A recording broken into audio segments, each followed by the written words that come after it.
So welcome all present in this our session, second English-speaking session of our conference.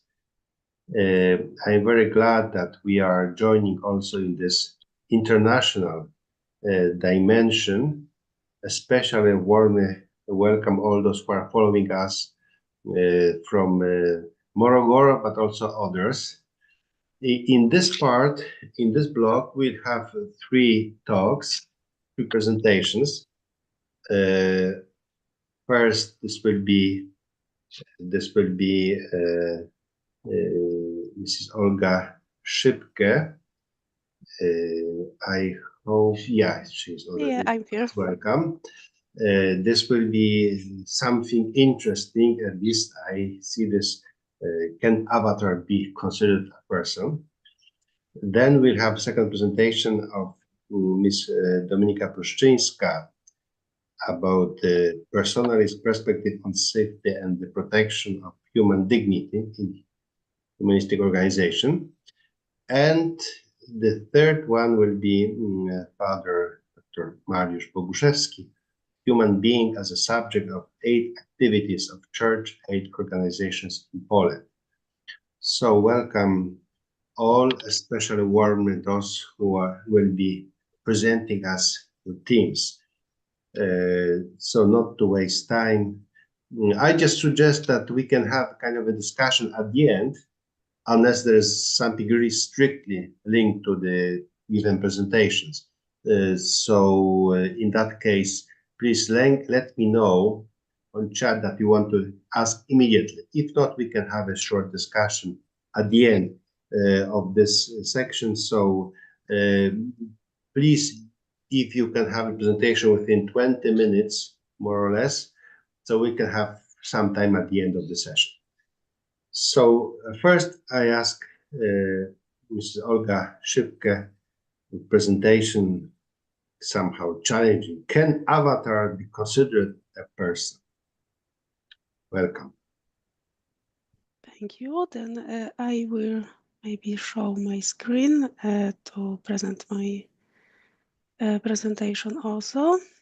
Now it's on my screen, but give me a second. Is it visible now or not?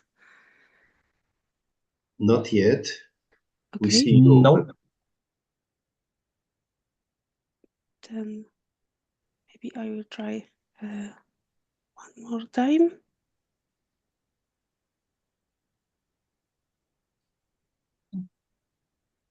Okay, something is opening. Okay, then I will show presentation. It's not also. yet. It's just starting. We don't see it yet. Black screen. Yeah, okay. Yes, now we see. Okay. Super. Then I will start with the presentation. I think it's an interesting topic, new and from the specific perspective, because I am more than theologist. I'm also informatics specialist, working also in this topic, in this part of the area. Then introduction. Can avatar be considered as a person? I think avatars are digital representation that serves as a stand-ins for users in virtual environments. In recent years, we observed that we have more advancement in digital technology and artificial intelligence. And it's reshaped our interaction with virtual environments and entities. In an increasingly digital society, avatars have become a common phenomenon. Avatars range from the simple icons or images to complex customizable 3D models that reflect a user's personality, preferences, and social identity. Avatars have become an essential component of digital experiences, allowing individuals to represent themselves online in increasingly sophisticated and personalized ways. This has led to a natural question. Can avatars be considered as a persons? This issue is complex, requires a nuanced understanding of personhood, identity, and some kind of agency within the digital spaces. Because of that, I will try to show you implications of viewing avatars as a persons through the lens of philosophical, psychological and legal frameworks, ultimately addressing whether avatars can truly encapsulate the attributes associated with personhood. Personhood traditionally denotes an entity that possesses certain qualities that qualify it for moral and legal rights. From the philosophical perspective, shortly, personhood is generally linked to characteristics such as self-awareness, consciousness, rationality, autonomy, and moral responsibility. In the legal realm, personhood primarily serves as a construct for assigning rights and responsibilities, typically reserved for human beings. In the legal realm, also we observe this responsibilities and rights. It's the main goal. If these attributes can apply to digital representations like avatar, I think we can try to answer. For avatar, however, the challenge lies in the nature lies in its nature as a virtual constructor entity which lacks of independent consciousness and typically is controlled by a human or AI programming. Despite this, the increasing sophistication of avatars, especially those enhanced by AI and machine learning, has led to behaviors that can initiate person trait, emotions, and even decision-making processes, blurring the lines between the representation and the entity. In some digital contexts, users may even attribute person-like qualities to avatars, suggesting that traditional concept of personhood might need to be re-examined. And we have also AI avatars, as I tried to said before. They are more interesting because AI avatars have become an integral part of digital interaction across the various domains. Then I want to try to present a short overview of the primary types of AI avatars that are currently in use. It could be conversational AI avatar, such like these avatars are designed to facilitate communication used to natural language processing to understand and respond to text or voice inputs. We have also virtual world avatars. These avatars represent users in immersive environments such as video games or virtual reality platform, and they are used in games such like Second Life or VR chat. AI companions are avatars that designed to form simulated relationships, offering companionship and emotional support. We have AI companions like Replica, which create a chatbot-based avatar for mental health, support, or companionship. Educational AI avatars are used in learning environments. These avatars act as a virtual tutors or assistants to aid in the education. And we have AI tutors in platforms like Duolingo or virtual professors in interactive learning systems. Corporate and business avatars are employed in professional context. These avatars represent companies or individuals in meetings, presentations, or customer interactions. And we have virtual host for webinars or AI receptionist in corporate settings. And we have also entertainment AI avatars created for use media, and these avatars entertain audience or assist in creative tasks and used in AI-driven avatars for games, virtual influences, or animated platforms for live streams.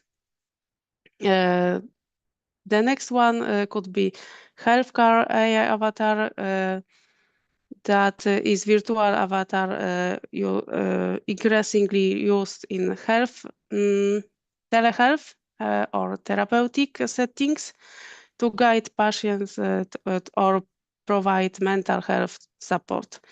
Virtual nurses are used now or AI-driven therapeutic guides for cognitive behavioral therapy. And the last one that I want to describe is creative AI avatar. And these avatars assist users in design, writing, or multimedia creation, such like AI avatars integrated into creative software, such like Adobe Sensei, or avatars in the text-to-art platforms. And as AI avatars grow more advanced,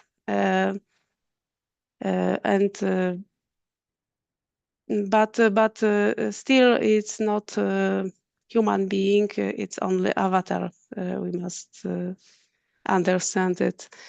But avatar and identity expression in virtual environments such as social media platforms, online games, and virtual reality spaces, avatars act as visual and functional extensions of their users. They allow people to navigate digital spaces, communicate with others, and express aspects of their identity. Studies in social psychology and digital anthropology indicate that individuals often invest a significant emotional and personal value in their avatars. This phenomenon is sometimes referred to as digital embodiment, where users feel their avatars represent them and person within the digital realm. In certain contexts, people even experience a kind of empathy on moral accountability when interacting with avatars, particularly when those avatars belong to others and exhibit human-like behaviors. For instance, in virtual environments designed to simulate social interactions, users may perceive avatars as having personalities and intentions, even if these are programmed. Thus, the line between the virtual and real can become perceptually blurred, giving the avatar the implicit form of personhood in the eyes of other users. Then avatars are powerful tools for identity expressions, allowing users to craft representations that reflect or diverge from their physical world self. In virtual spaces, people might adopt avatars that embody their physical world selves in virtual spaces, and it's possible. And according to the psychologist Sherry Tarako, avatars offer a form of second self that acting as a unique extension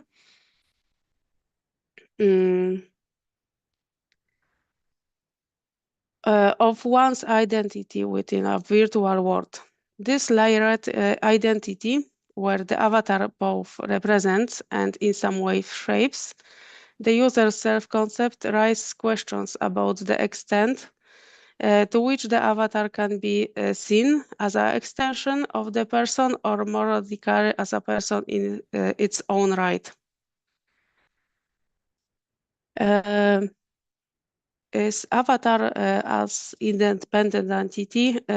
Another aspect of personhood is agency, the capacity to act autonomously and make decisions.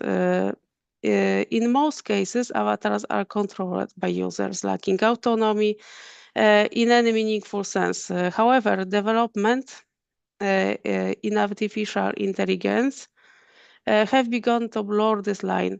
AI-powered avatars in video games, social media, and virtual world, like the metaverse, can perform actions without real-time human input, exhibiting behavior that may resemble independent agency.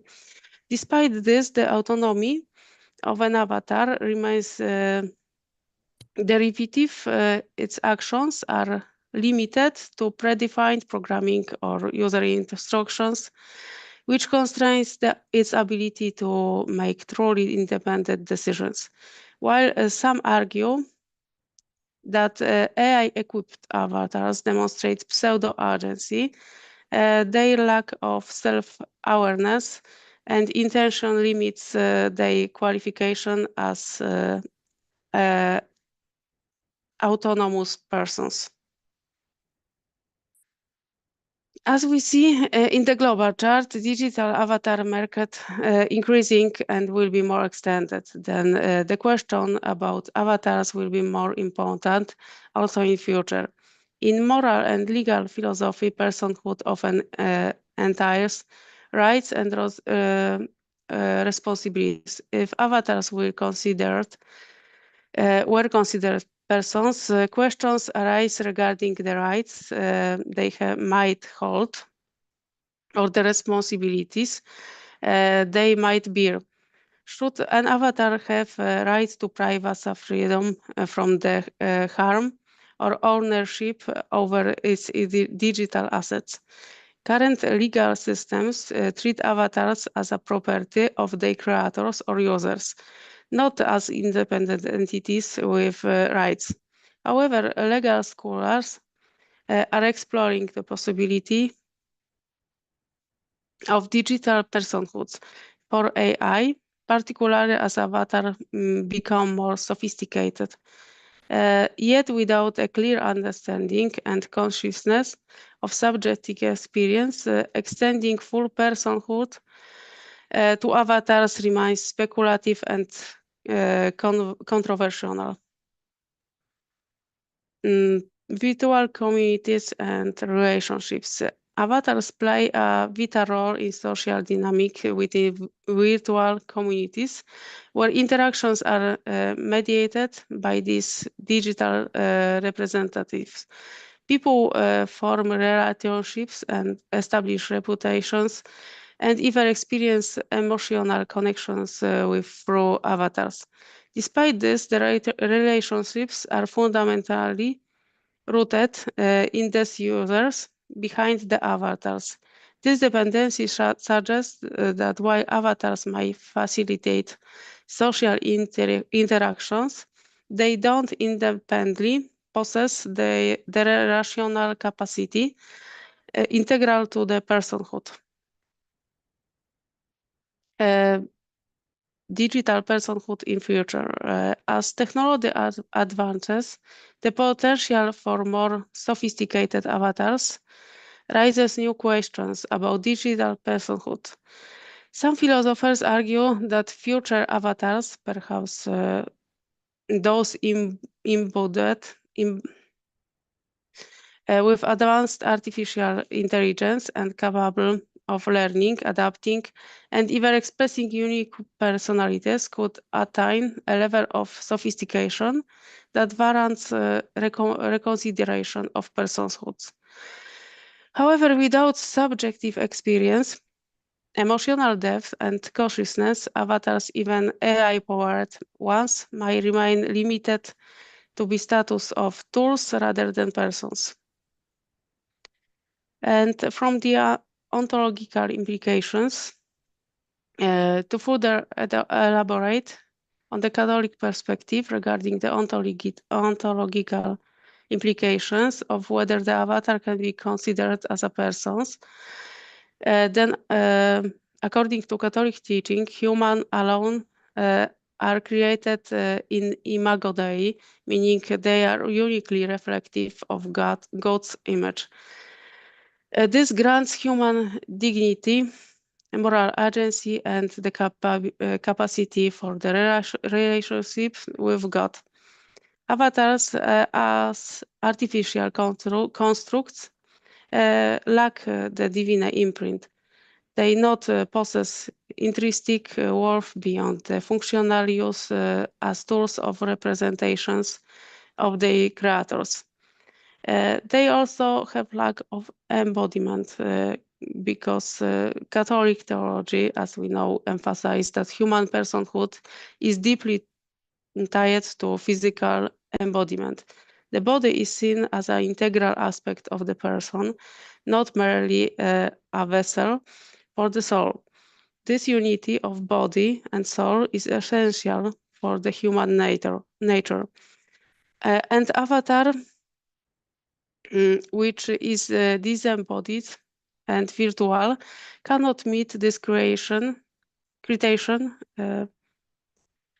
of the personhood. Its existence is purely digital, and it lacks of corporeality required to the Catholic understanding. The role of the soul. Personhood, from the Catholic standpoint, is inherently tied to the presence of the soul. The soul provides self-awareness, moral responsibility, and the potential for the eternal life. Avatars, regardless of their complexity or AI advancement, are devoid of a soul. They cannot possess moral agency or spiritual depth. Moral agency and accountability. Avatars act based on user commands or programmed algorithms. While they may simulate decision-making, they lack the moral conscience necessary for true agency. Catholic through emphasize that moral accountability is tied to free will and the rational soul, both absent in avatars. Ethical concerns. The Church raised concerns about the ethical implications of treating avatars or any AI as if they were equivalent to persons. Such behaviors risk decreasing the dignity of the actual human relationships by replacing authentic interactions with the digital substitutes.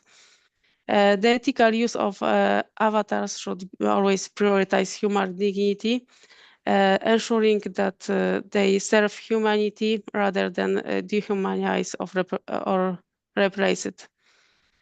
And rational capacity. From the Catholic perspective, personhood includes the capacity for true loving relationships, both with other humans and with the God.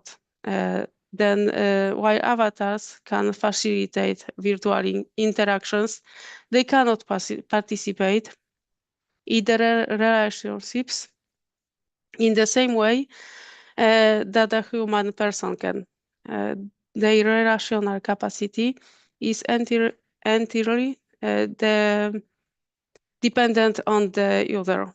In summary, Catholic theology firmly situates personhood within the framework of being created in the image of God, embodied existence, and possessing a rational soul. By these criteria, avatars as digital constructs cannot be considered as a person. They are tools that may extend human identity and interactions, but lack the intrinsic qualities necessary for the true personhood. conclusion, avatars, as I said, as digital constructs, are lack of essential attributes of personhood, as understood within Catholic theology. While they can serve as extensions of human identity and tools for interaction, they remain artificial and devoid of the soul, embodiment, and rationality that define a person. However, their increasing use and sophistication demand careful ethical reflection to ensure they align with principles of human dignity and the common good. The Catholic perspective offers a framework to navigate these questions, emphasizing the imperceptible value of the human person and the sanctity of the authentic relationship. And that's all from my side. Okay, thank you very much. Thank you. I will give me a second. I will change the screen. Very nice Stop image. the presentations. Thank you. This is reality, real nature, not AI. Yes, it's changing something, but it's still only a program, nothing more. And sorry, I have a little problem to come back to Zoom. It's not my... In the bottom, you should have this share screen, or in Polish, udostępnij ekran. And then, okay. And at the end, at the top should be finish sharing, or Yeah. Oh, okay. Then maybe it will be better. The top of the screen. Okay. Now we see you. Okay, thank you. Thank you. Thank you for this interesting and inspiring perspective of digital person. Okay, so we can continue at the end. Now I would like to invite Ms. Dominika Pszczyńska for the presentation, personalistic perspective on safety and the protection of human dignity in humanitarian organization. She is with me in the same office, so let me just change. Good morning, hello everyone. And first I will share screen and put the presentation. Okay. It is visible, the presentation? Yes. Super. Yes, it's okay. Super. Good. Okay. So I will split my presentation in two parts.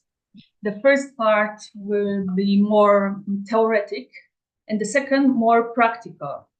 And the visual part of the presentation is also very important. So please be focused also on the screen, because there will be some important picture.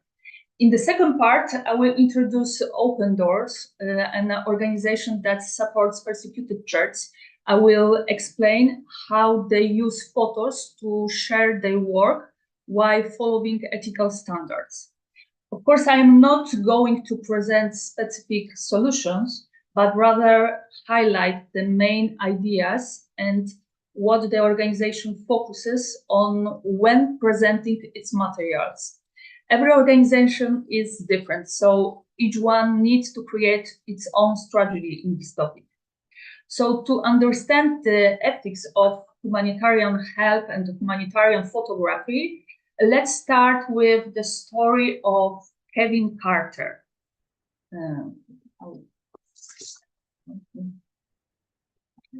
One moment. Okay. So Kevin Carter was a South African photographer known for capturing powerful images of people's struggles in war-torn areas. He began his career in the 1980s, covering apartheid and later focusing on humanitarian crisis in Africa. One of his most famous photos, taken in Sudan in 1993, shows a starving girl watched by a vulture. It won the Pulitzer Prize in 1994, drawing attention to Sudan's famine. However, Carter faced criticism as people questioned why he chose to take the photo instead of helping the girl. Carter struggled with the emotional toll of his works, feeling guilty for not being able to help those he photographed. He battled depression and tragically took his own life on July in 1994 at age 33. His story raises key questions about the ethics and responsibilities of photographers who document suffering. And here we have his this famous photo, the little girl and the vulture.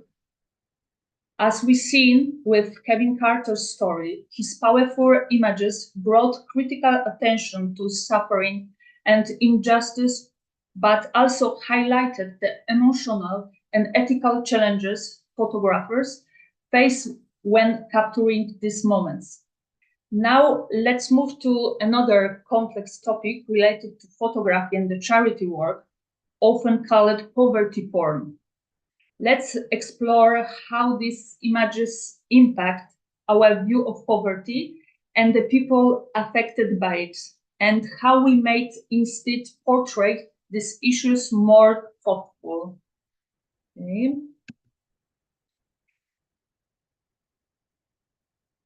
The media often portrays poverty and charity in an emotional way that oversimplifies these issues.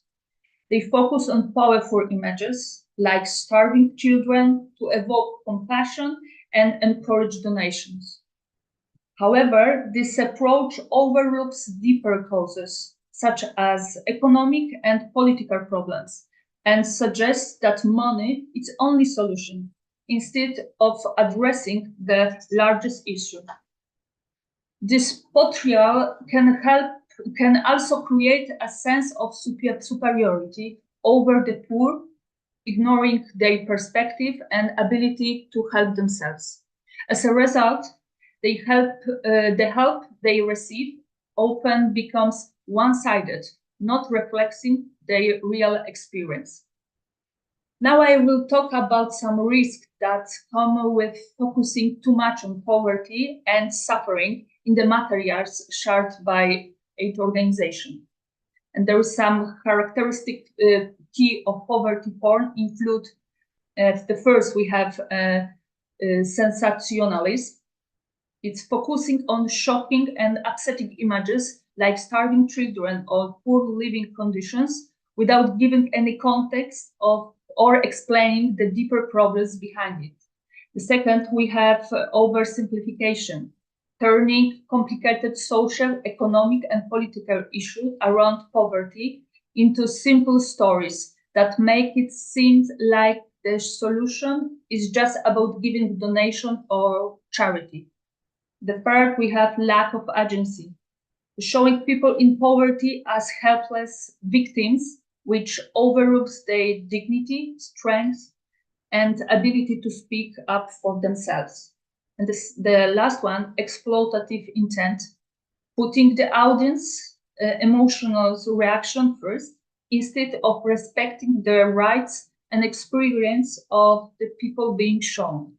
This can create a gap between donors and the communities they want to help. Critics say that poverty porn can keep stereotypes alive, strengthen unfair power balance, and make aid less effective because it doesn't focus on the real, deeper causes of poverty. And here we have the second photography of Kevin Carter. I think it's a really good image to this issue of poverty porn.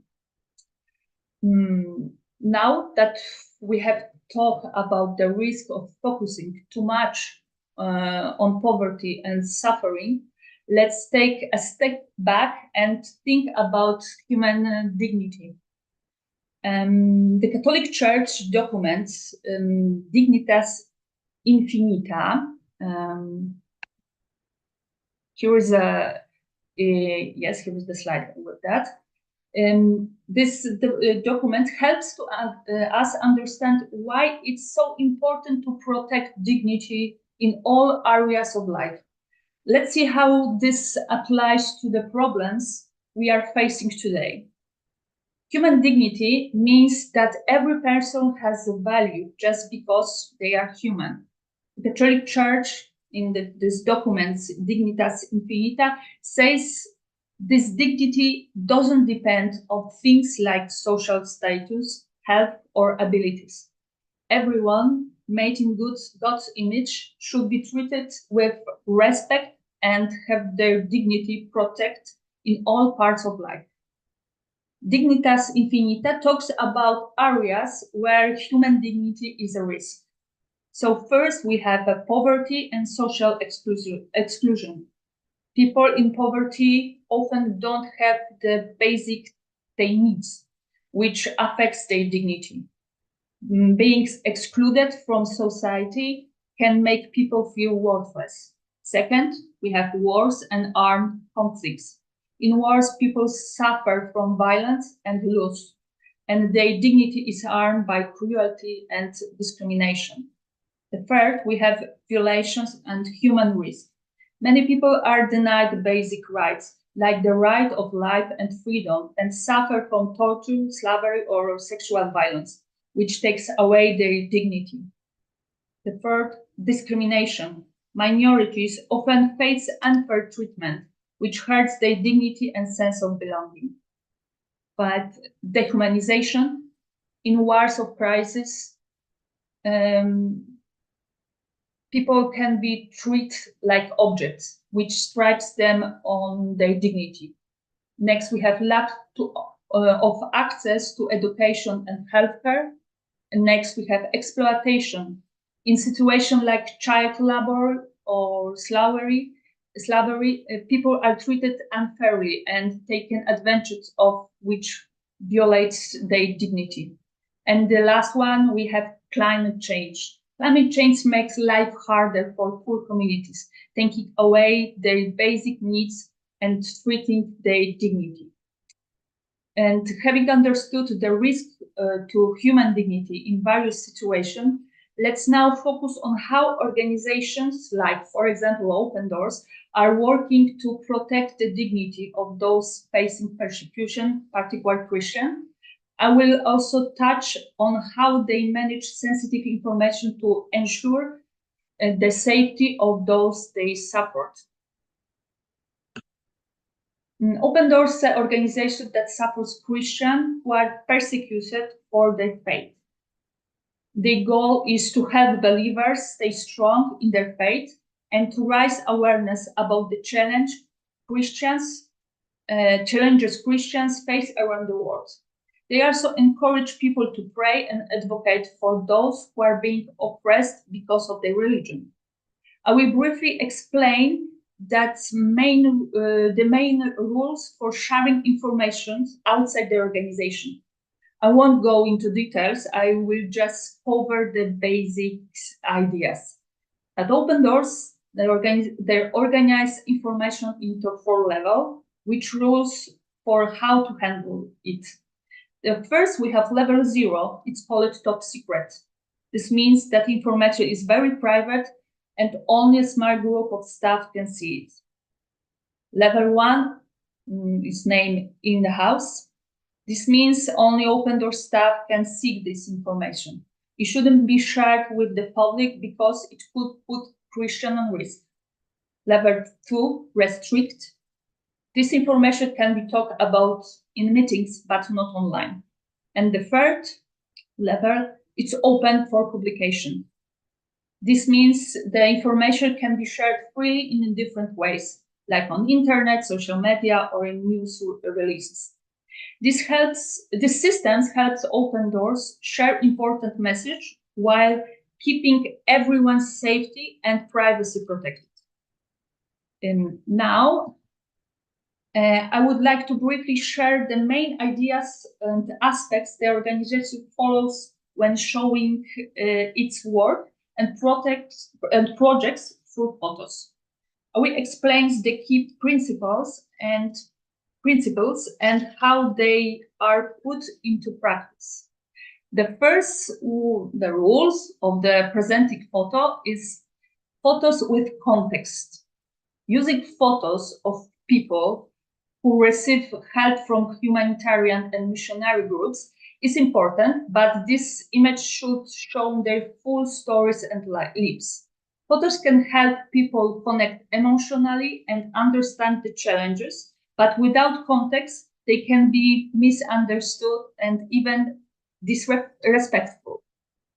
And here we have some rules to using, and what we have through that we are showing photos with context. The first, we sharing full stories. And the second, we are avoiding stereotypes. Next, we build respect. Showing people in context creates a balanced relationship between donors and those receiving help. When people are shown as having their own voices and power, it encourages respect and long-term support. Next, we have educating about bigger issues. Well-described photos help people understand the larger causes behind problems like poverty, war, or climate change. It's not just about quick fixes, but also addressing these bigger issues. And the last one, we have respecting dignity. Photos should always respect the dignity of the people shown, going context to their lives, health, present they fairly and honorable. In short, photos in humanitarian work should respect the full context of people's lives.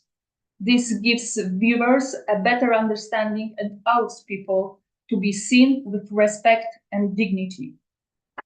And here there is some example of the photos. Here is an example of the photo of Lea Sharidu. It's a girl who was kidnapped in 2018 in Nigeria with 100 other girls.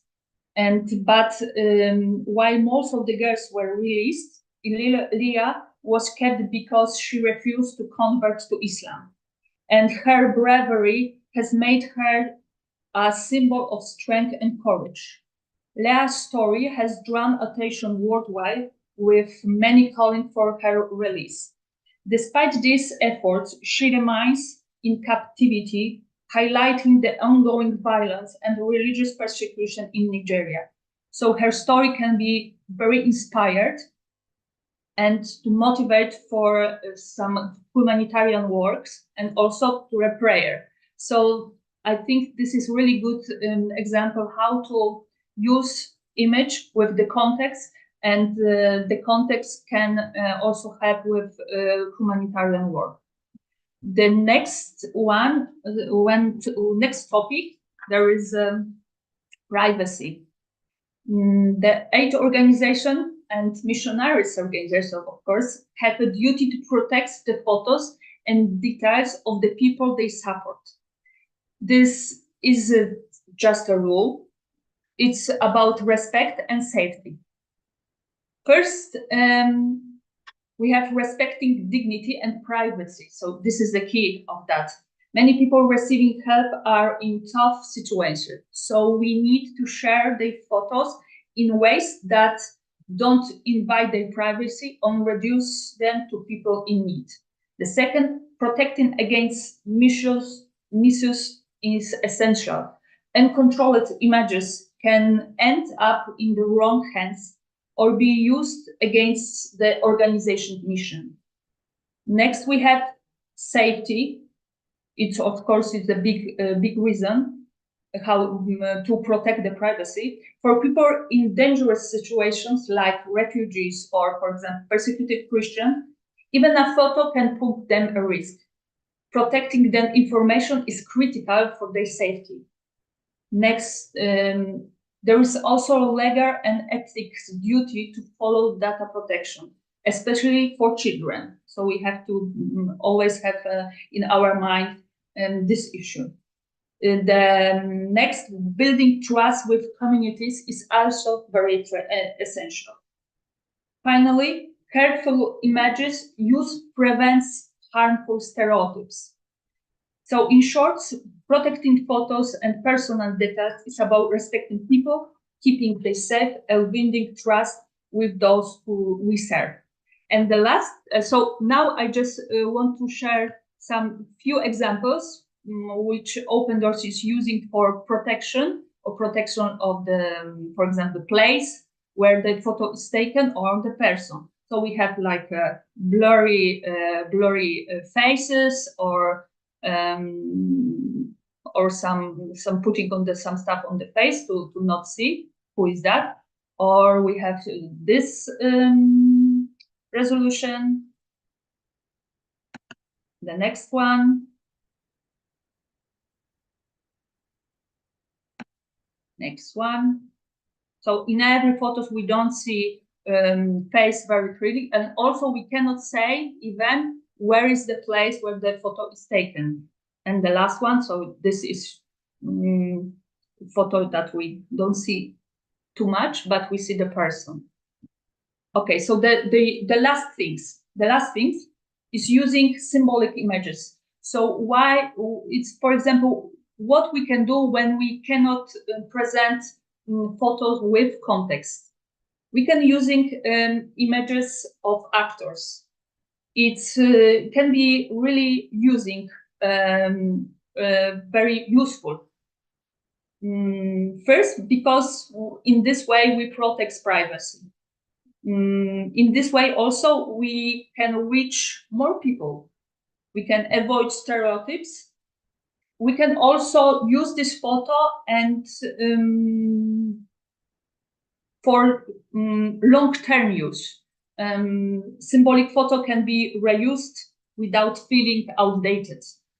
And then the second, it's creative storytelling. Using symbols or actors allows more creative freedom to share complex topics like hope and resilience.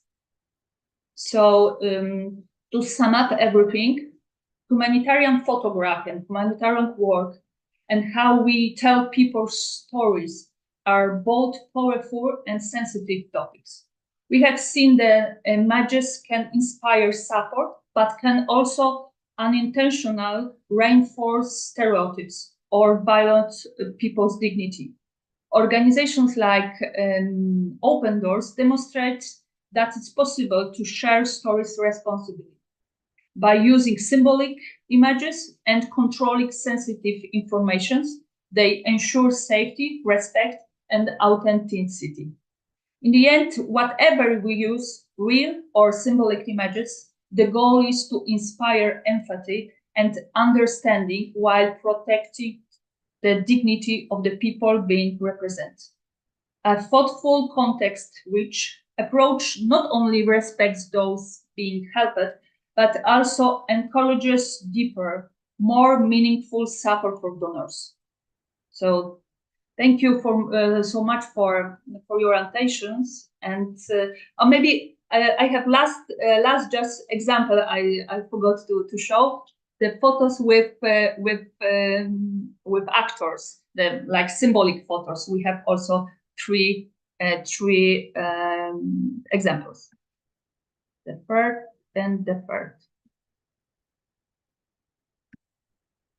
Thank you so much.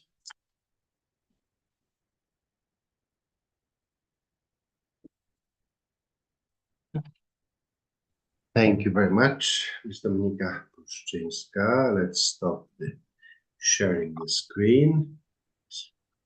So thank you very much.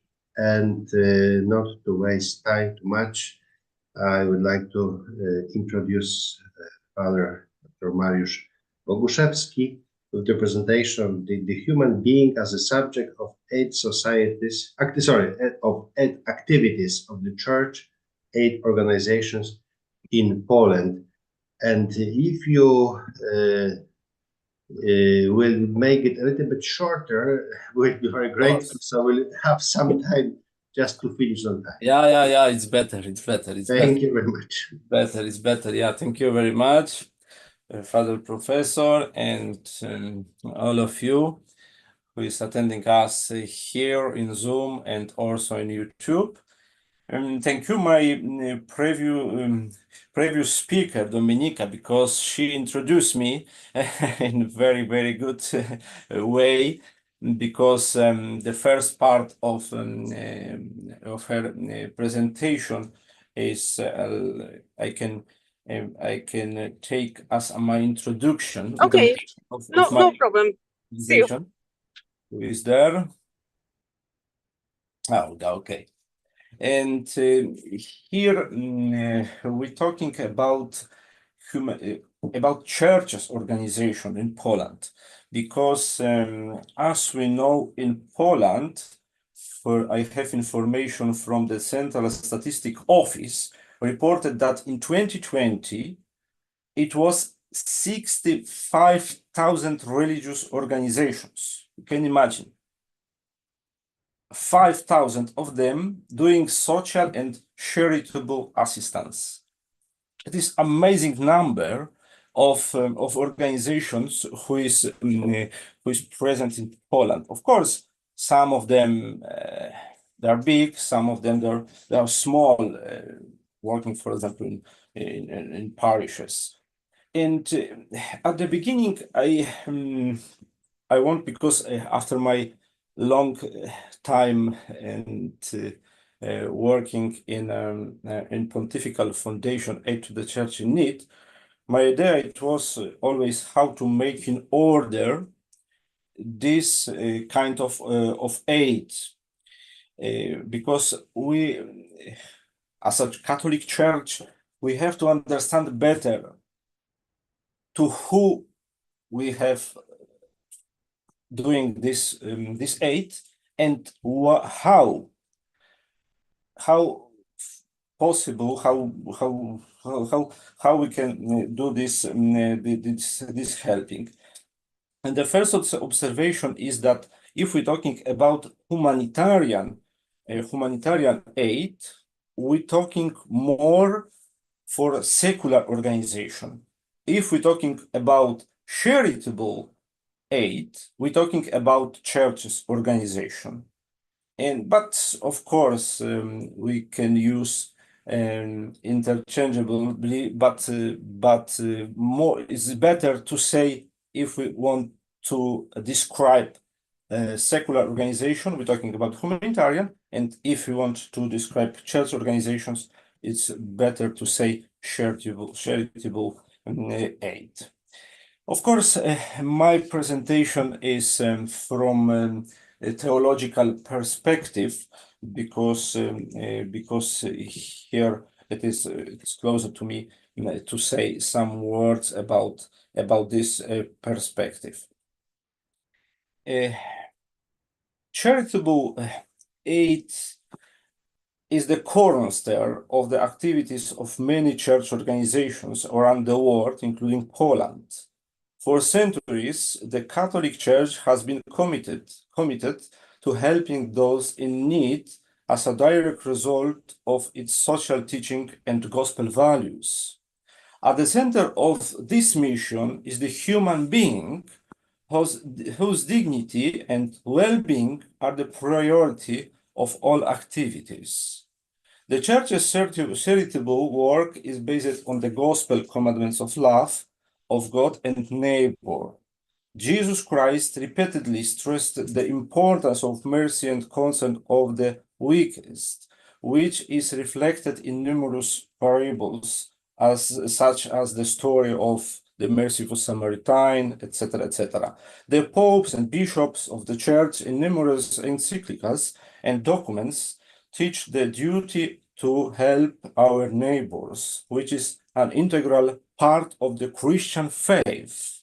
As we know that the preaching of gospel, the liturgy, this kind of our faith is completely together with our to be Christian, to say that I am Christian.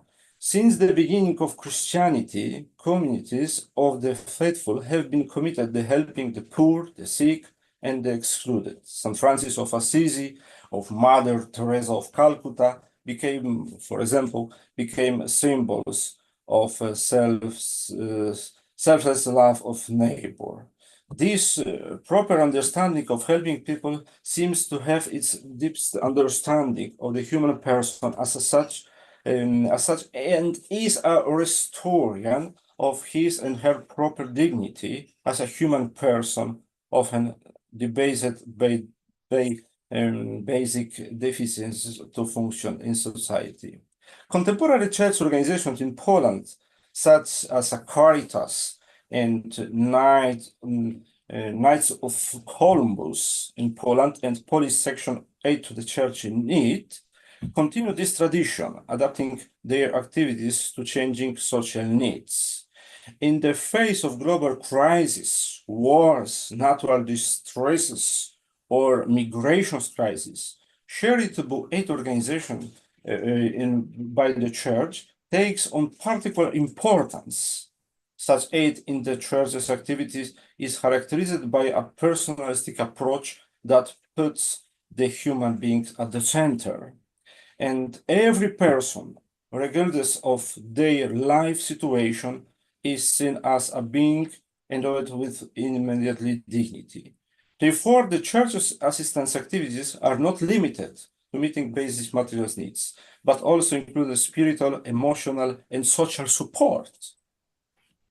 Through its relief work, the church contributes to building solidarity, reducing social inequalities, and promoting humanitarian values.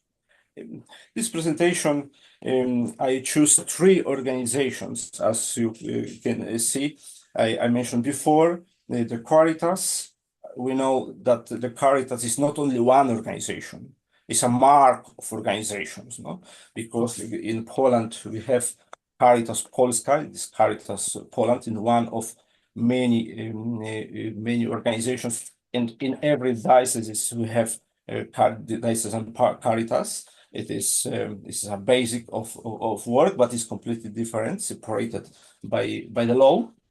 And the third one is Knights of Columbus in Poland and Aid to the Church in Need. It's Pontifical Foundation, Aid to the Church in Need. Why these 3? Because in my opinion, these 3, they are representing all of missions, and we have 3 different and in the same, and in some kind the same kinds of aid. And in very short words, the impact of Caritas Poland project on the lives of individuals are significant and long-lasting. Thanks to the personalization of activities, beneficiaries not only received help in crisis moments, but also tools to cope independently in the future. An example in the courses for the employed organized by Caritas. Educational and training support enables the development of skills and the improvement of personal qualifications, which increases the chance of a sensible exit from poverty by finding employment and becoming gainfully employed. And we're talking about psychological, spiritual support. That if we're talking about Caritas, we know very quickly that we have all person as a person. If we helping you, we looking for your body and also for your spirituality. If third, the second one is Knights of Columbus in Poland. It's very nice organization. And the mission of the Knights of Columbus in Poland is to promote Catholic values through charitable activities, support for families and defense of human life at every stage. The organization engages in a variety of activities to help those in need and strengthen family and community ties. The principles of the Knight of Columbus are based on 4 basic pillars: mercy, unity, fraternity, and patriotism. Mercy manifests itself in numerous charitable initiatives, assistance to the poor, support for the disabled, and or charitable actions for local communities. Unity means working together in a spirit of cooperation and mutual support to achieve the organization's goals and mission all the more effectively. Fraternity is about mutual help and solidarity, while patriotism manifests itself, among other things, in the promotion of patriotic values and in action on behalf of the homeland. And this is about, and of course, the theological basis for the focus of the person in Columbus' mission derives from the Catholic doctrine of human dignity, which is that every person is created in the image and likeness of God, Genesis 1:27. Jesus Christ emphasized the value of every human being, calling for love of neighbors and concern for the weakest. And third one, the Holy Section 8 to the Church in Need. And this organization is focused to supporting Catholic Church in countries of poverty, where is the persecution as is the same focus like mentioned before, open doors. And this support is rooted also in Christian values: mercy, solidarity, social justice, and defense of human dignity. And to the Church in Need, taking decision of charitable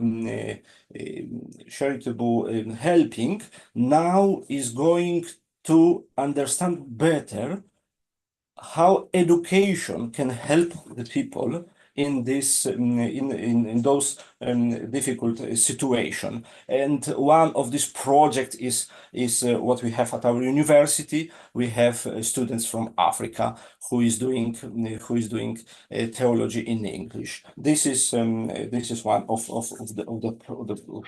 the project. And conclusion.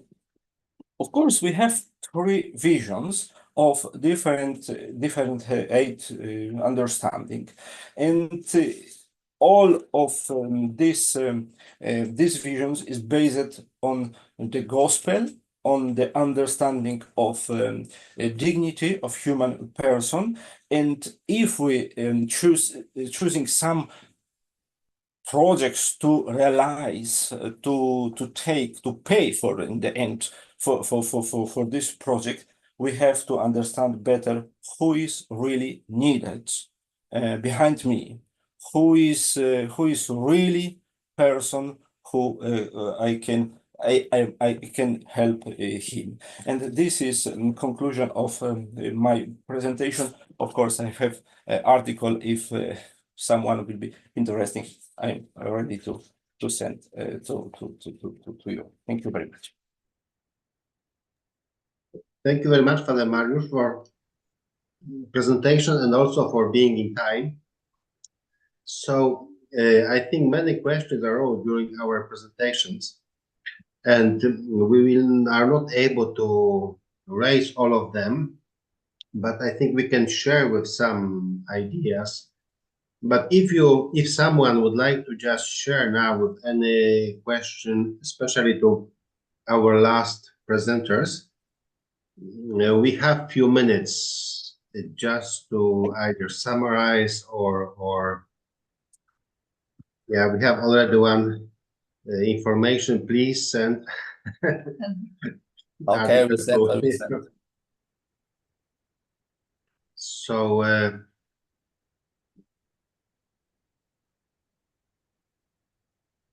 we saw those. If we have no questions, maybe I can take this time to to put something more, because my idea, it was always how to understand better the end of our projects, because we have a lot, we're doing a lot, we have a lot of projects. Of course, we have more requests than we can do. It is normal. No, it is logic, and probably Open Doors has the same problem. But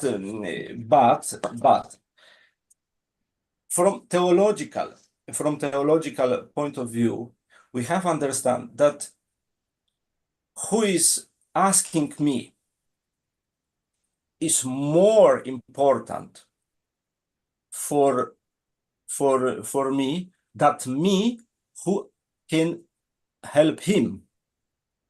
Okay, because this is theological philosophy or theological understanding.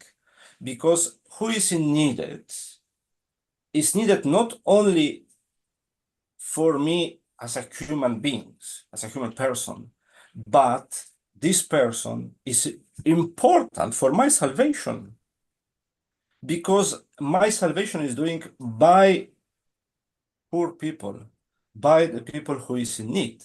This is philosophy. This is only some. Thank you. This is very important point. A few years ago, we had a doctoral dissertation about this pontifical missionary works, how they collect money and how they share money. So both collection and sharing should help the evangelization. Also, both. So this is something similar.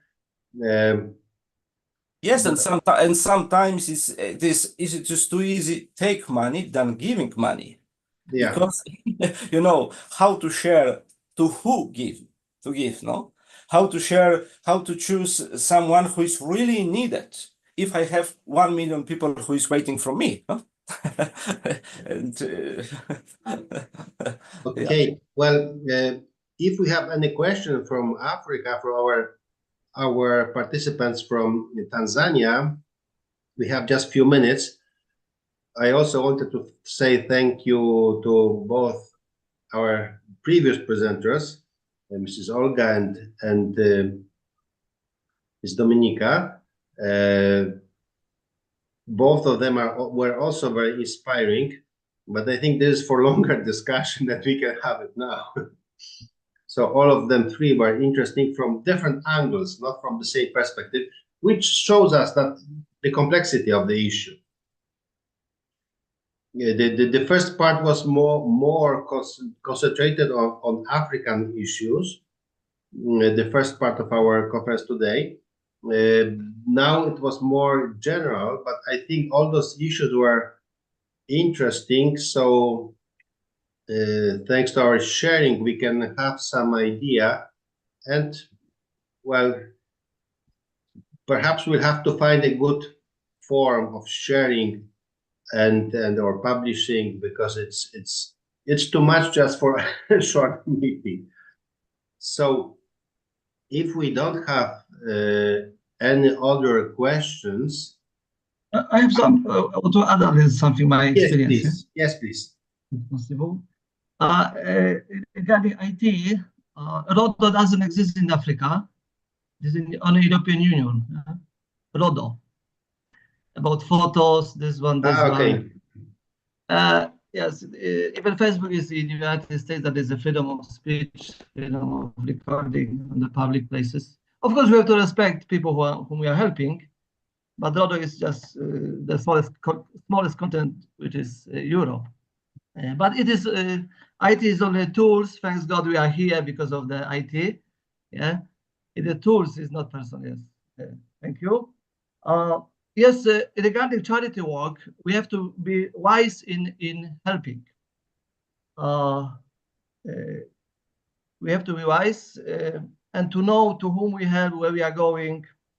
For example, East Africa, Tanzania, Kenya, Uganda, Dar es Salaam, Nairobi, Kampala. There's 1,000 people who are born on the street. They live on the street and they will die on the street. I cannot take these children to my car and take to the boarding school because there are cameras. They will accuse me for kidnapping. They will put me to prison for 20 years. So it's not that someone is coming and helping people and take the children from the street. So there are criminal organizations, including governments of these countries, officials who are getting money from these children. They will not allow to clean street from the children. Yeah, we have to know where we are. So therefore, we have in the church these 3 pillars: cathedral, clinic, and university, church, hospital, and school. We are still working on these levels to help people. Of course, sometimes we have to give the food. If it's a dry season in Tanzania, here there's a lot of rain now. We are not lacking food in Uganda. There's a lot of. So the wise helping, how to help people in the wise way. Where we are now, what is the concept of political, social context? Because, for example, we don't need a volunteer in Uganda. Only maybe doctors to make the surgery, and they go after 2-3 weeks. But there's a lot of people unemployed, they are professionals, doctors, teachers. Someone is telling me, but I will go for volunteer. But for what? We don't need. There are people here working. Yeah. Just we have to know where we are going, who needs some help. Yeah. That's my additional. Yeah, thank you very much, Father Adam. Of the charity work in the church. Of course, different context the work. Father Adam from Uganda. Thank you very much. Yes, Father Adam, it's very good to have just to hear the voice from the real situation. Yeah, that's always. Father, can you? There are many more. You wanted to say something? Yes. No, it's okay. I have something. For me, I was interested to the presentation about the avatars. So for me, it is a good thing. We can praise that now technology is going well, but I wonder the mess that technology could will bring to the society. I don't know. How will you react to this technology? Because we are very far. We don't know if you have some already in Poland, but my worry is about the humanity. If we can live with all these robots able to do each and everything, so I wonder how will be the society. And I would like to hear about, to hear your reaction, who are living in Europe. What is your reaction? Okay, I think the question was posed to Mrs. Olga. I'm not sure if she will answer. Yes, yeah, I'm here. But what was the question about the humanity? I think we still have the same approach to the humanity, but we have new virtual aspect of this relationship, and every normal situation that we know that we have. Then we must find only way how to approach to this virtual aspects, not for the real. Real is the same, and it's also connected with the virtual, but nothing changed in our real approach to everything.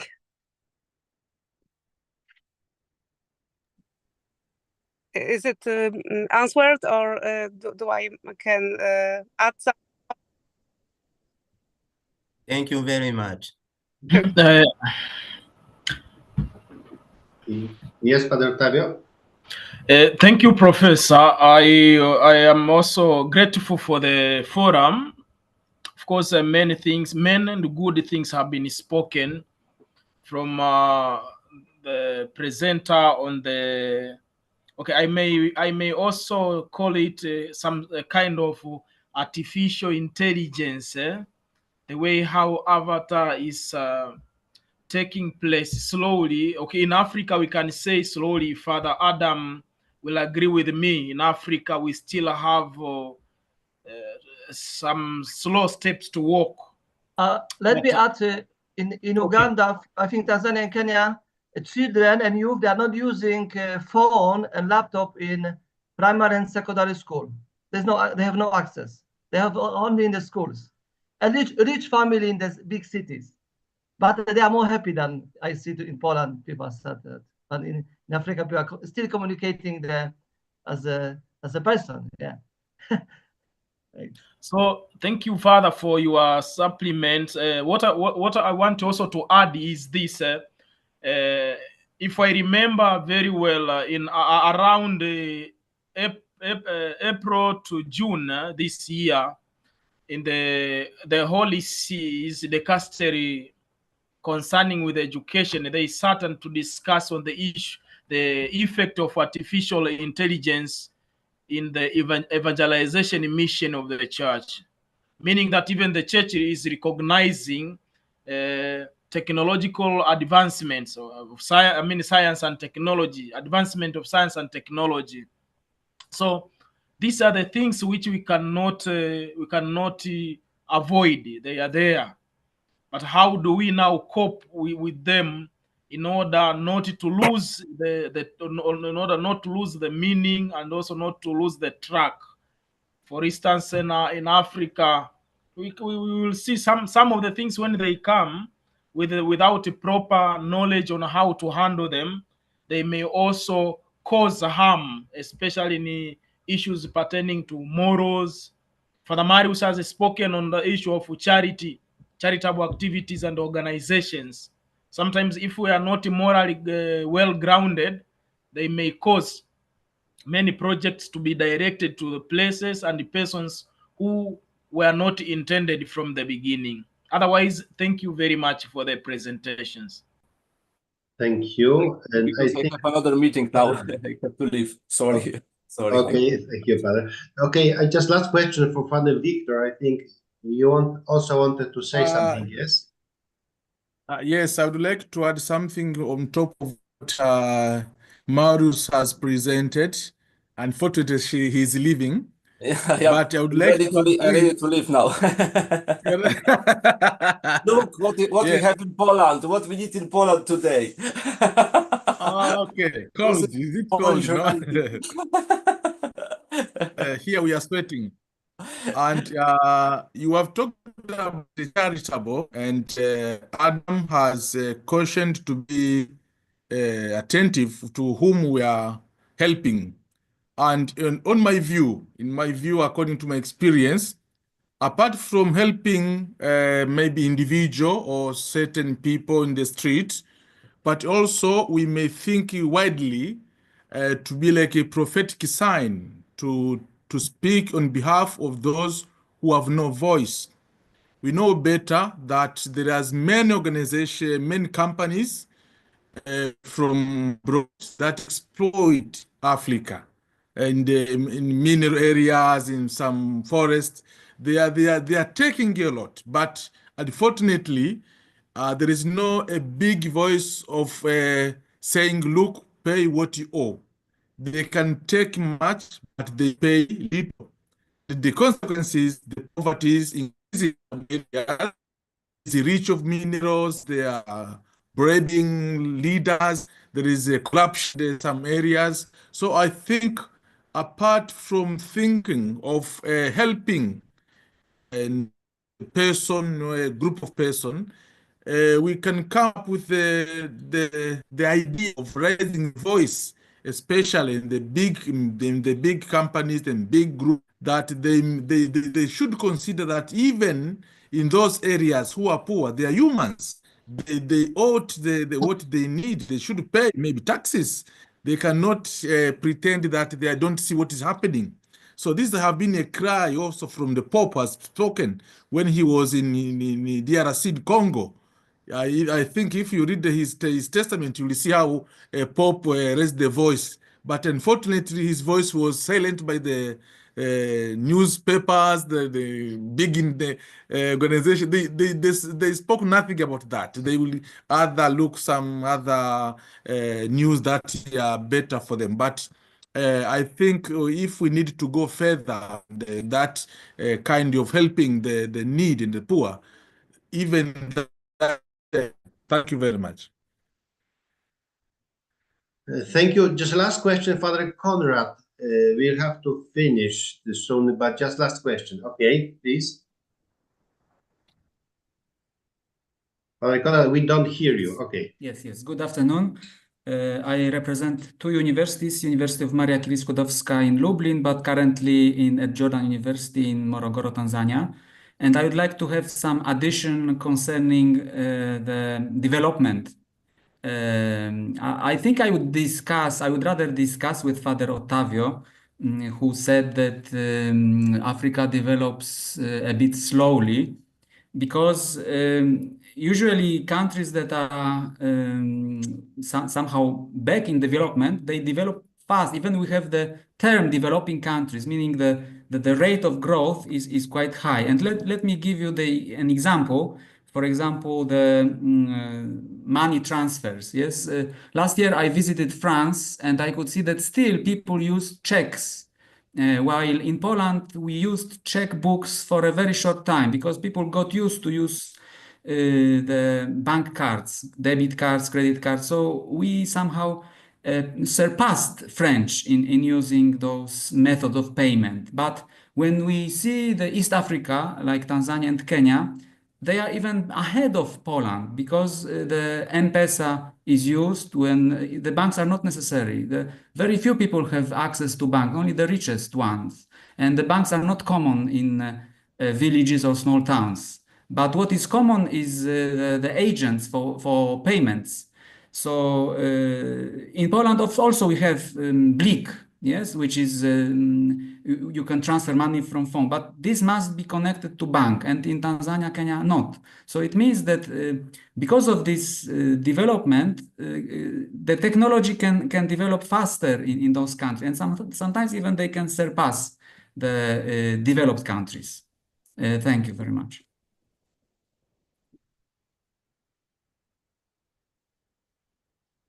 Thank you very much, Father Konrad, for your voice. And I think we can have sometime another meeting to discuss those issues because we don't resolve them. I would like to thank you very much. And if you want to come back to those issues, it is available on the YouTube. And I hope we have already the network of contacts for more discussions. So I would like to say thank you very much again, finishing the session, and let's keep in touch and develop some issues. And for those who are also our students from Morogoro, who are our students also in UKSW, we can also discuss during the classes online. So it's just beginning of the discussion. So thank you very much. And please